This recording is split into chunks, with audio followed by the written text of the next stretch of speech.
Bonjour à toutes, bonjour à tous, bienvenue sur Scrap ou Pas Cap, je suis Amandine et je suis ravie de vous retrouver aujourd'hui pour une colorisation d'un tampon Gorgeous. C'est le numéro 8, I Love You Little Rabbit. Pour le tamponnage, j'ai utilisé de la Memento, la Tuxedo Black, et parce que je vais faire une colorisation au feutre à alcool. Donc feutre à alcool, vous allez le voir, j'ai essayé de bien vous montrer à la caméra tous les feutres utilisés. J'ai commencé là, vous le voyez, avec des graphites. Ensuite, je vais aussi utiliser quelques pro marqueurs et puis des feutres spectrum noirs. Et je crois qu'il y en aura un ou deux des twin marqueurs qui viennent de chez Action quand même. Voilà, donc je vais vous laisser découvrir la colorisation en musique, ce sera plus sympathique. Et puis n'hésitez pas si vous avez des questions à me poser, mais il n'y a rien de très compliqué dans cette colorisation. Elle doit durer à peu près 3 minutes ou 3 minutes 30 pour ceux qui veulent la passer. Voilà, je vous laisse en musique.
Alors j'espère que cette petite colorisation vous aura plu. Là vous voyez j'ai complètement détouré finalement mon tamponnage. J'avais pas du tout prévu au départ d'agencer ma carte comme ça et donc j'ai tout repris et là j'ai retamponné sur les deux coins en laissant mon tampon au même endroit et en retournant juste ma feuille pour que vraiment les tamponnages soient placés à la même distance des deux coins de chaque côté de ma feuille. Là, je place donc de la mousse 3D derrière mon tamponnage. Vous allez également me voir avec un feutre Faber-Castell, je crois que c'est du gris foncé, limite anthracite, repasser sur les bords pour voilà, avoir un tamponnage qui est plus régulier et puis qui masque un petit peu les erreurs de découpage. Ça me permet aussi de m'apercevoir qu'à certains endroits, j'ai laissé des petits morceaux de scotch dépassés, enfin pas de scotch mais de mousse 3D dépassée, donc j'en ai profité pour faire des petites retouches. Et puis je vais pouvoir mettre en place ma petite bonne femme sur ce qui deviendra ma carte ensuite. Donc je vais vous montrer rapidement la mise en... Ah oui, Je vais vous montrer du coup rapidement comment j'ai fait pour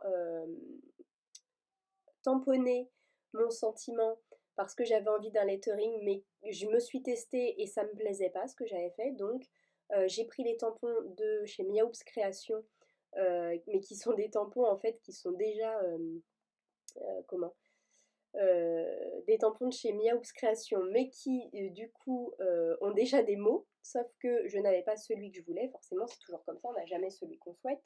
Donc, je me suis arrangée pour recréer et choisir vraiment les lettres qu'il me fallait pour recréer le mot que je voulais. Alors, elle vient de sortir des super tampons lettering avec lettre par lettre, donc on peut vraiment écrire les mots sans s'embêter à faire tout ça. Mais si jamais vous aviez déjà des tampons en lettering, que ce soit de chez Miaoups ou ailleurs, vous avez toujours cette possibilité-là avec cette planche à estamper. C'est vrai que voilà, c'est assez facile, c'est un petit peu long et un petit peu fastidieux, mais c'est quand même relativement facile. Donc je vous ai fait que le mot j'aime, je vous ai épargné en vidéo la suite de mon sentiment. Parce que voilà, vous avez compris le principe, on met du scotch, on tamponne la lettre que l'on souhaite tamponner, enfin on encre pardon la lettre que l'on souhaite tamponner, on n'oublie pas d'enlever le scotch surtout, et puis si on a un petit peu besoin d'eux, bah il n'y a pas de souci, on repasse là avec un petit feu de Faber-Castell, ça se passe très très bien. Moi j'ai un peu bavé là, c'est un petit peu vilain, mais comme je vais le détourer, ça me pose pas plus de problèmes que ça. On passe tout de suite au montage de la carte. Donc j'ai découpé un petit dice dans du noir et puis je vous montre les deux petits mots j'aime l'automne que j'ai fait pour cette carte. Et du coup, je vais mettre en place tout ça maintenant sur ma carte. Pardon. Pour que ça ressorte bien, j'ai donc réalisé mon dice dans du papier noir. Et puis voilà, je reste quand même sur les couleurs de l'automne, c'est-à-dire que pour mon sentiment et pour mon fond de carte, j'ai utilisé du papier craft, enfin couleur craft. Il me semble que mon fond de carte doit être un papier maé. Euh, alors je ne saurais pas vous dire quelle couleur. Je pense que c'est sable. Je pense que c'est la couleur sable de chez Maï. C'était une feuille 30-30 à la base, mais voilà, c'était une chute qui me restait, donc je m'en suis servi. Voilà. Là, j'utilise des petites découpes d'ice de chez Lawnfawn, donc c'est la découpe des feuilles. J'essaierai de vous mettre le nom en dessous. Et puis bah, pour les couleurs d'automne, j'utilise de la enfin, j'utilise des Distress Ink. J'ai utilisé la Spaced Marmalade, la Walnut Stain, la Vintage Photo, la Firebrick et la Wild Honey. Vous savez tout. Et donc je vous laisse voilà, rapidement voir la colorisation, où du coup j'essaye de mélanger un petit peu toutes mes couleurs et de les mêler. J'ai fait un test juste avant que je ne vous ai pas laissé en vidéo, je vous montrerai juste le résultat tout à l'heure. J'ai fait un test avec des Distress Oxide pardon, sur une autre feuille juste avant, et en fait ça manquait cruellement de brillance. Et donc je vais vous montrer un tout petit peu plus tard dans la vidéo, je vais vous comparer les deux résultats.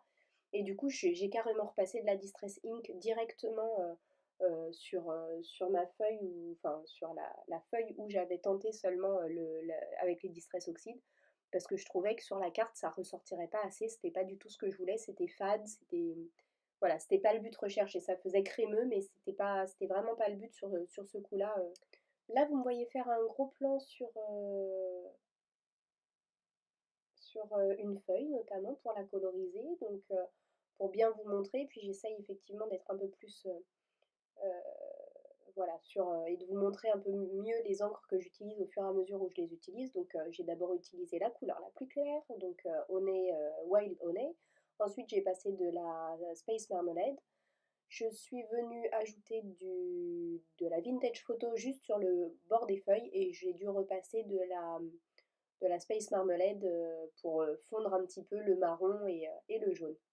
Et donc là, c'est là que vous voyez la feuille que j'ai tentée au Distress Oxide et qui ne rend vraiment pas l'effet souhaité. Donc du coup, je repasse les petites Distress Ink, et puis je crois que j'ajoute même un petit peu de Mowed Lawn en Distress Ink. C'est un vert un petit peu foncé kaki sur le bord des feuilles pour ajouter un petit peu de relief à tout ça. Voilà. Donc là, on obtient vraiment un aspect doré qui me convient assez bien. Parce que ces couleurs dorées de la nature, voilà, je les adore à l'automne. C'est vraiment ce que je trouve le plus fabuleux. Et puis bah là, du coup, je vous montre très rapidement la mise en place de ma carte avec tous les petits éléments. Et puis assez rapidement, nous allons arriver à la fin de la vidéo. Donc j'espère que celle-ci vous aura plu. N'hésitez pas à me laisser un petit commentaire si c'est le cas ou si vous avez des questions. N'hésitez pas non plus à mettre un petit pouce en l'air, ça fait toujours plaisir. En ce qui me concerne, je suis ravie vraiment de vous retrouver et je vais essayer de reprendre les vidéos de manière un petit peu plus régulière, même si c'est vrai que c'est quand même super compliqué avec mes deux petits loulous de pouvoir filmer régulièrement et de vous mettre des vidéos en ligne. Voilà, j'espère que mes modestes petites vidéos vous apportent quelques idées pour utiliser votre matériel ou pour investir au cas où, le cas échéant. Et puis bah, écoutez, je vous dis à très très vite pour des nouvelles créations. Et puis, et puis, n'hésitez pas à me suivre aussi sur Instagram où je poste régulièrement sous le pseudo Demain, que je vous remettrai en barre d'infos. Et je vous dis à très très vite. Et en attendant, scrapez bien. Bye bye.